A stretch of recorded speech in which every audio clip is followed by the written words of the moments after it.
শেখ হাসিনা আর কখনো কামব্যাক করব না। আমাদের শেষ রক্তবিন্দু দিয়ে হলেও আমরা আওয়ামী লীগকে প্রতিহত করবো। কিন্তু কথা হলো যে আমরা যে জুলাই অভ্যুত্থান হয়েছে শেখ হাসিনাকে বিতাড়িত করার জন্য, আমরা বিতাড়িত করছি একমাত্র ভোটাধিকারের জন্য। আমরা এখন ভোট দিতে পারছি সুষ্ঠুভাবে।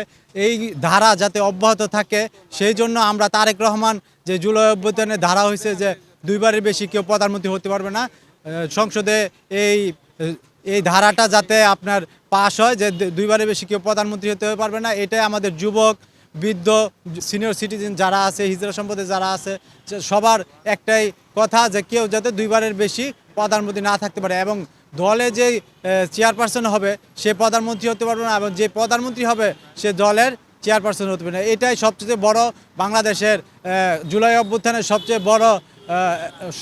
বড় উদ্দেশ্য, লক্ষ্য।